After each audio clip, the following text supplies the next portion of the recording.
I'm CT. When I'm not hosting podcasts, I live in the real world. I mean, everybody has to work, right? My job just happens to be CS, customer service, solutions, relationships, and generating motivation to keep my team pumped up and connected to every single guest that decides to step into that store and take one thing home or a whole basket full of stuff home. This is C.T.C.S, episode number 28. Old Fred needs to watch himself. I'm just going to let you listen to the neighborhood. The barking. That's nature, I guess. This is the transition walk for the first day of 4. And this is one of these where I've got to really pay attention to what's moving through me. And I'm not the only one that goes through this. And, when you're in any type of retail, is that, you put yourself in front of other people. And you're on. It's showtime. And I was talking with different musicians and stuff like that earlier this week, and I talked about how being out there and on display for up to 9 hours, and they're going, no, I can never do it. I'm good for as long as I am on a stage, and that's it. Going into the store, parking lot looks pretty empty. Yeah, because everybody's doing something out here in this 80-degree weather. They've got other things to do besides hanging around a grocery store. This is the second week for the mandate being over in the Carolinas. I've got my mask on. I do. I'll decide probably today or tomorrow if it's something that I will continue doing. But I'm seeing people come out of the store now as I'm walking in that are not wearing a mask. So it'll be very interesting to find out how those numbers change from last week to right now. I totally forgot that the month of March is college basketball month. I mean, it's crazy inside this store right now in the way of decorations and balloons and stuff. These balloons are for all of the state's teams. Tar Heels, Duke, got Wake Forest over here, and we've got balloons that look just like basketballs, and just driving the kids crazy because those kids are going. They think it's a floating ball, and so. But this store is lit up, and it's celebrating that it really is the month for college basketball. Coming from the world of radio, I'm always interested in marketing, and because I was a production director for 13 years. And so I love it when there's a play on words. And, I'll never forget the days when I would put a play on words inside commercials, and then the sales rep would come back and say, they don't get it. And so it's like, why? Why don't they get it? It's going to be different. And that's what's going to catch the attention. Well, I came across something today, and I was so happy for the marketing team that did this for this potato chip company. And the marketing on it is championship.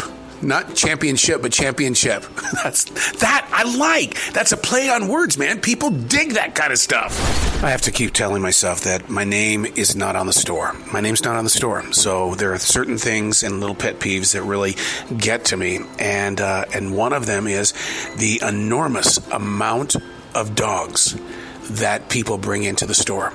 And you know what? I can't go up and say anything because you don't know if it's a working dog. But when they're carrying it in a purse, is that a working dog? It might be. It really might be. But I mean, there was a huge pit bull inside the store today, and that huge pit bull, lane number one, took a big crap. And they closed down the lane 100% from guests because we had to go over there and we had to scrub it. We had to really make sure that it was clean and stuff like that. And it's like, I've never read a story about working dogs losing it inside of a grocery store. I mean, it can happen. It can happen. Obviously, it did happen. I'm not going to question that it wasn't a working dog, but it took a huge smelly dump in lane number 1. Now more than ever, as we go into week number 2 of the invasion of Ukraine, I'm reminding my team that people are saying stuff. They are not holding themselves back. They are saying things against leaders. Do not show any reaction. Let them talk. Let them get it off their chest and stuff like that. But don't get in a verbal conversation in a way that could lead to an argument, because then people are taking sides and stuff like that. But just listen to them, and because in all honesty, we're kind of like a bartender, man. People come here to step away from the real world, and food is that escape. I talk a lot about how I really put a lot of importance, and I want my team players to put a lot of importance in greeting our guests that come in. They're not customers, they're guests. And you treat them like guests, just like you would treat a guest inside your house. But, you treat them and you share with them. You go up and start conversations with them and everything like that. And what happens is that 1 month, you're in 2 different places in the store, and the secret shopper got you at both. And I scored 100 on each of them. I've never done this before. I come from the world of radio. I don't even know what a secret shopper is. But then the store today looks at me and gives me the paperwork, and they said, they didn't get you just once, they got you twice. Good job. And I said, whoa, stop there. Man, I was having a lucky month, just a lucky month. Transition walk before going into day number 2. One of the things that people in retail do not talk about, the pain, the body aches, the lifting, the constant stretching. Not to bitch or moan here. I'm not trying to do that. I'm just saying that, there needs to be some sort of exercise routine that a lot of us could be doing and or developing, just so that those in retail can, kind of keep themselves stretched out right. I mean, I don't know. You can tell that people are in pain more than reading it in their eyes. It's the way they're walking, and the way that they're just basically just kind of protecting their body. For a Friday, it's relatively light. I don't know if the temperatures being as high as they are is keeping people outside, and then when the sun goes down, it's like, oh my God, I forgot to go to the grocery store. A lot of stealing today, a lot of stealing, and all you can do is just try to make sure that keep an eye on them, try to make contact with them, have a conversation with them, and have them, not guilt trip them or anything like that or embarrass them, but just try to say, hey, look, how you doing today? How's your day? And that really does open the door. What does it mean when your supply people for a restaurant are charging more money than a grocery store?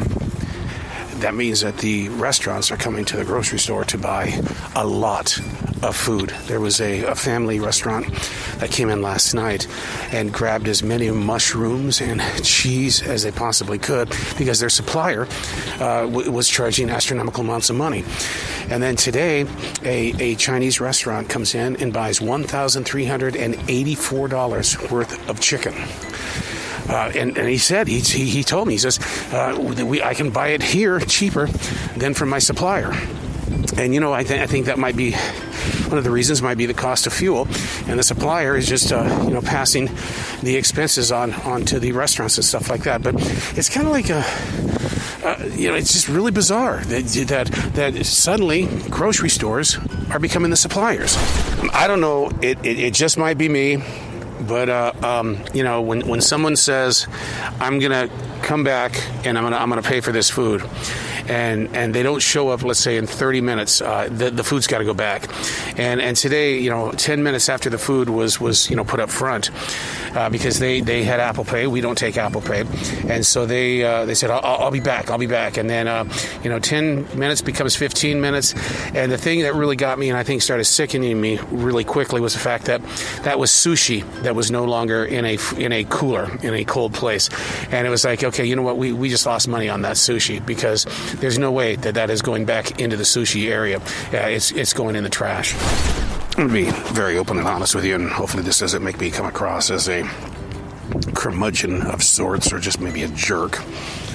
And, when I go back to the break room, I want to go back to the break room to physically take a break, not to sit there and have this damn drama television up there where this person was murdered and this person over here was cheating on that guy.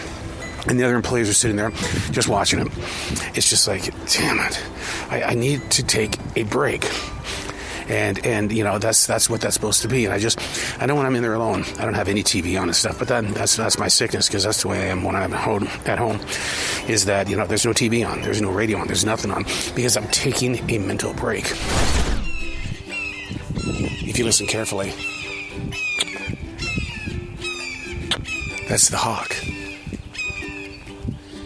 And that's the reason why I take these transition walks, to go from who I was into where I'm going to be in CES. And you're not going to get that kind of natural music happening when you're in CES. You're going to get, hey, what's wrong? Hey, this was broken. when I got home, these things, you get everything. You get every excuse. And all you can do is just offer that smile. But the problem is, that smile is behind a mask. I'm still wearing my mask. I realize the mandate is gone, but I'm still wearing my mask. A new kind of sports fan will come into our grocery store today. This is the first official day of the Charlotte FC, which is from the MLS, the soccer league. The professionals are here, and everybody's got their jersey on because the tailgating, which I guess is supposed to be more dynamic than any other pro sport, is just massive, and it includes everybody, and they like making a bunch of noise and things like that. But so I expect a lot of these fans to come cruising through the store in the very beginning, and I just want to feel their energy compared to college ball, NBA, even the NFL. When you come in as late as I do, which today was 2 o'clock, you're walking into a world that's already in full motion. And I don't know what the drama was that happened here before I got here, but my goal is to motivate my team through whatever has put them through a dramatized moment. And they're down big time. And the way you do that is you listen to them talk, you listen to them, kind of share their story, and don't talk with your eyes, because eyes, what that does, that creates assumption. A lot of Duke fans in the store at this time as they get ready for their game tonight. Duke takes on Carolina. This is Coach K's final game in a regular season, the end of an era. A lot of Duke fans, very emotional. They want to talk, but you can see the little tear in their eye because they know that it's brand new starting next season and stuff like that. He's always had a good connection to the Carolinas, and he's brought a lot of trophies to the Carolinas. Now, he would probably say, it wasn't me that brought the trophies, it was our team that brought the trophies. Our store has a beer and wine bar, and when the bartenders, have to take lunches and stuff like that, that's where I go. I go back to the beer and wine bar. I know nothing about wine. That's one of my biggest weaknesses in life. I know nothing whatsoever about wine. You could ask me about local beers and stuff like that. I know nothing. So it's kind of a really weird oxymoron for me to even be back there. But the tips are good. You make some good tips, and you make tips by having conversations, and that's one of the things that I can get into really well. I'll talk the spots off from a leopard. Training Bobby in customer service. Bobby really has the strength to be able to work with a lot of people. But when you're in customer service, you make a move a quarter of an inch and it could be wrong. Well, that quarter of an inch could be a major wrong. And so, everybody that I've trained so far, a couple of people, because I'm still a newbie at this, but an experienced newbie, what's happened is that, you stay calm and you calmly show them the way. Because my department heads did the same thing with me. They didn't push me to learn, do this. They didn't do that. Radio would do that. But they've been very calm. You make a mistake. Okay, you make a mistake. We learn from that mistake. And, let's grow from this, and let's build up that confidence. And then when people come to us looking for solutions, you're there because you've already experienced it. Day number 4 starts off with the team players having a conversation with each other, talking about their experiences last night and today of people bringing stuff back to the store. And like last night, I had a woman bring in, it must have been $135 of veggies and milk and products and stuff like that darn good and well were 2 to 3 weeks old. No receipt whatsoever. And we couldn't find a receipt anywhere. And so at that point in time, you have to do something very peaceful. And we did the exchange and everything like that, but it took a long time. So today everybody's talking about how everybody's doing these exchanges, or they're saying, it's buy one, get one free. And then they want to fight you with it, fight about it. So you have to, find your peace and try to work out the deal. Extremely busy Sunday, extremely busy. At the register, when you do customer service, you also have to be on the register as well, because you want to make sure that you get our guests moving into their own world. They don't need to be hanging out at a grocery store, unless it's Thursday night and we're playing live music. That's okay. Very, very busy. 85 degrees in Charlotte for the month of March, the early part of March, and people are out and about. And so funny, today was one of those days where one of the baggers goes, "Why aren't people wearing their mask?" And I told him, I said, "The mandate is over. You don't have to wear the mask anymore." Woof, that thing came off. I still have to wear it. And everybody on the team except this one particular bagger is the only one that's not wearing it. So good for him for having the courage to say, "I'm going back to a normal life."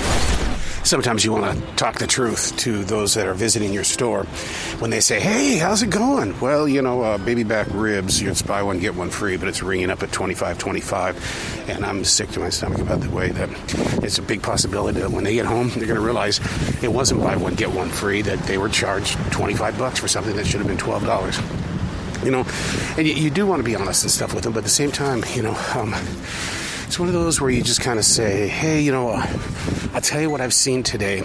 If you're buying these ribs, right? If it doesn't ring up the way that it's supposed to, please let your cashier know immediately so that we can, make sure that, you go home in a pretty good mood. And the good news is, though, if they did get home and they realized that they were charged $25, they can just come back in.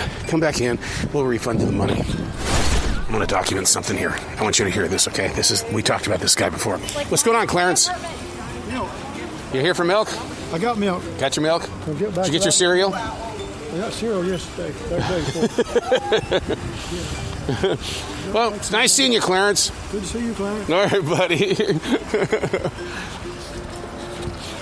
I talked about Clarence way back, I want to say maybe episode number 1 or number 2. And, that we both share the first name. And I always thought that it was just, here comes another one. This is the mayor. What's going on, Mr. Mayor? Hey, big guy, how are you? Doing good. How about you? Oh, I'm loving this weather this evening. How about this? It's too early, though, man. Well, yeah, it is early. But I heard one forecast today that before this is over, we might go as high as, I believe he said 86. Oh, gee, that's too early. I don't believe that. Yeah, I don't want 86 degrees yet. The cherry blossom trees are going to die anyway, probably. It hasn't been Easter yet, so we have at least one more snowstorm on the way. I would rather anything as a snowstorm. Yeah, I don't want snow. Except being killed. I ate absolutely lousy today. Normally, I do everything I can so that I can, eat healthy, stay healthy, and be, because I'm always constantly moving. I need the protein. But for some reason, I went to the meats, and the price of food is just astronomically out of control. And I was like, I'm not paying that kind of money for this. And so I thought, well, I don't want to do ramen. I don't want to do a can of soup. But I was in the row, and I was running out of time because you only get 30 minutes. So I grabbed SpaghettiOs. I feel like crap now. Old Fred needs to watch himself. Old Fred is one of our regulars. I mean, I'm talking, he comes into the store 3, maybe 4 times a day. And he always says that he's buying food and stuff for other people and lottery tickets and stuff like that. But for the past couple of weeks, Fred, we've been watching you, and we see that you go to the beer first, and then you go up front and you tell one of the baggers, I'm just going to set it here for a second. Fred doesn't buy the beer. What happens is he sets it up there, goes and does something else in the store, and comes back and looks at the bagger and says, okay, I'm going to leave now. And Fred leaves, and he got busted this past week, and it turned into a huge argument with the manager, and because Fred's going to get kicked out. And you can't be doing that. And don't mess around with the baggers, because the baggers, they're probably the most innocent people here. A guest comes into the store pretty upset because she forgot a bag, or we forgot to put the bag, either way, into her cart so she could leave. And so she comes in and she says, well, why did you put the stuff away? And see, that's what putbacks are, stuff that people have left behind, or people that have kind of returned it. That's what putbacks are. And I explained to her that it was cheese, and it was strawberries, and I was just trying to take care of your food. I knew you'd come back, and so this way you got fresh food. But why did you put it away? Just breathe. I'm presently standing next to, how many cases here? 5 cases of Topo Chico, which is mineral water. So popular here in the South, and I guess across the nation, but we had this huge load that came in on Thursday, and I bet my life on it that every one of those Topo Chicos would be gone by Sunday night. It's like 10 minutes before 10. We're closing in 10 minutes, and man, I only missed it by like 5.